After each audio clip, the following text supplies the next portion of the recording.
lived in the United States with my British partner for years. I thought I completely got it. Like, I knew what British culture was, actually living in Britain amongst the Brits. I found a collection of quiet, unexpected joys that caught me off guard, that didn't show up in any travel guides, but slowly, softly started to change how I lived. First time I got properly caught in British rain. I didn't have an umbrella. It was just me. I had a jacket that wasn't quite waterproof and shoes that weren't trying very hard to keep my feet dry. I completely braced for drama because back in the States, rain is like a whole production. They're usually really big storms all the time and they last for a couple days. So you're running from your car to the building, from your building to the car, hoping that you can make it with your groceries, your makeup all running down your face and everything.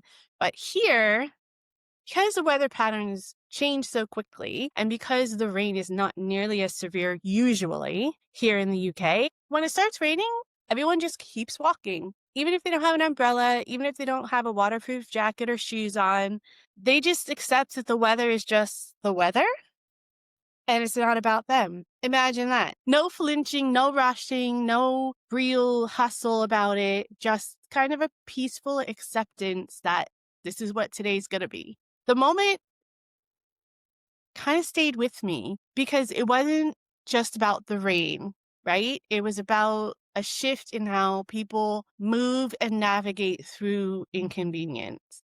The British way has a lot less resistance, a lot less urgency, a lot less selfishness, and a kind of quiet grace that I didn't even really realize I needed, especially in those unpredictable moments.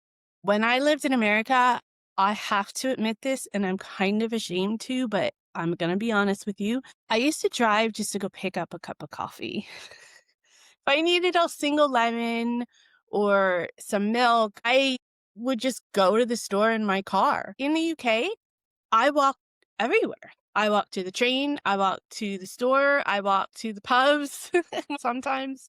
I do a daily walk through the park every single day with no real destination in mind. Something about walking really slowed me down and gave me some time to appreciate the situation I was in, the struggles I was having, the emotions I was feeling, and the sights and the sounds, the smells, all the sensory around me. It became almost like a therapy, a place where my thoughts could really just get stretched out and cement, where errands turned into rituals and excuses to go for a walk. I stopped measuring time by how much I could get done and started measuring it by how present I could actually be. Public transport in the US is very difficult. It's not very plentiful and accessible. You have to usually drive to a train station, to a bus station, or do like a park and ride. The United States is just set up where driving is the go-to and it's the, best and easiest, fastest way to get anywhere. When you do take public transport, it's usually late, it's very outdated, it's very crowded, and it kind of teaches you to just be loud and angry. So I kind of got a little bit tense the first time that I was in the UK and I had to wait for my train because it was late. I started to get a little bit of that really obnoxious, selfish internal dialogue going. And then I took a breath and noticed everyone around me was just going about their business, like a little bit annoyed, like rolling their eyes or something, unfazed otherwise. The British quiet resilience, right? It's not really passive, but extremely patient. And somewhere in that long wait, I found something else, stillness. No one was rushing. No one was performing some kind of urgency or dramatic episode because they were going to be late to work or whatever. That's just the way it was. And they just had to deal with it. For once, I didn't feel like I had to fill the silence or make a big fuss. I just let it be. And the tension started to melt away. How much greenery there is here in the UK. Because it's such a small, compact area on an island, I just didn't think you would have a lot of space because there's so much population to account for. And I come from very built up state. New Jersey is basically a shopping mall in between Philadelphia and New York City, if you've never been there. I just didn't expect it. I didn't think that it was going to be as green as it is here. It's everywhere, even in cities, actually, especially in cities. It's like every corner or so, every alley, every small front garden is trying to remind you that you're part of something older, something softer. People take a lot of pride in their yards and in the public spaces here in Britain. I mean, parks are just tucked in between, high streets. There's patches of trees and grass that are wedged between, bus stops and buildings. They just offer an opportunity for a pause throughout your day, even if it's just for a moment or two. Even though it might be a little bit manufactured, it still feels authentic, and they might not always be perfectly curated, but I think that's kind of the fun of it. It's always a little bit wild, maybe a little muddy and a bit overgrown, but natural, and makes you actually feel like you're in nature when you're outside instead of just looking at endless highways, buildings, and billboards.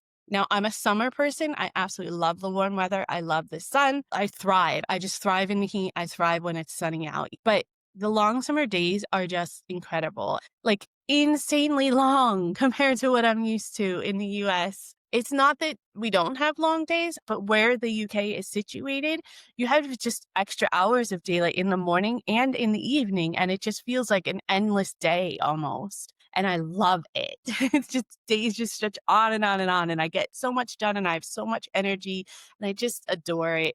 Dinner finishes, and it's still light out, and the sky is glowing, and this like soft orangey, goldy, pinky like vibe, and you can still hang out in the beer garden until 9 o'clock, 10, almost 10 o'clock at night. You step outside, and the world just feels kind of suspended in this perfect slow motion dusk, and it's amazing. I tend to just like walk a little bit longer, take the long way round, and just enjoy the sky, enjoy the shapes of the clouds, the colors of the sun seeping through them.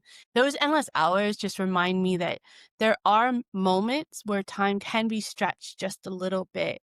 And if you're lucky enough to realize it in the moment, it's just an incredible feeling. And it kind of forces you to almost slow down and appreciate the world around you. Living here in the UK, I started noticing how history isn't just preserved in glass cases in some building in the middle of a city somewhere. You can actually live and breathe it. The church on the corner that's been here longer than America's been around, castles that have been here even longer, uneven cobblestones that I'm still learning how to navigate wearing stilettos in, and a pub where they ask you if you want your usual after the second visit, and has a story of countless people and events that took place there throughout the years. It's just an incredible place to live in. We don't have anything like that in the United States.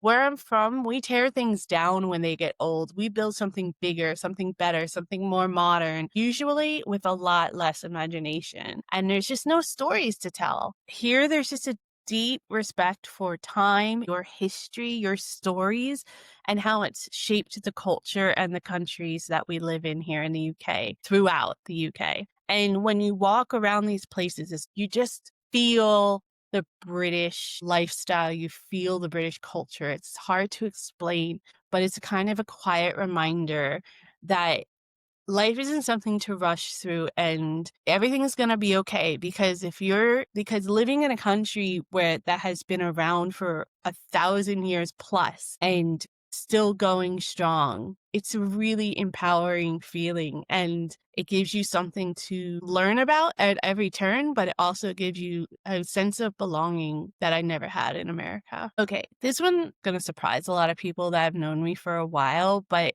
I've found an unexpected joy in the countryside. I loved looking at the countrysides and driving through them because they're just very aesthetic, and they're very quintessentially British, right? I've never been a real outdoorsy person. I was never really into like just hanging out in the countryside. But here I love it. I've gained such a new appreciation of countryside and just nature in general being here in the UK. Some days when it gets to be way too much, when I'm just overwhelmed and I feel like giving up, or I just need some motivation to get through and to figure out the next step and just deplete some of the noise that's inside of my own head and the ache of wanting control, mainly, I take a train and walk. Just me, my phone, and my intuition, basically. I find myself in a village, I do a historical site, and then usually you find some cool wildlife along the way too.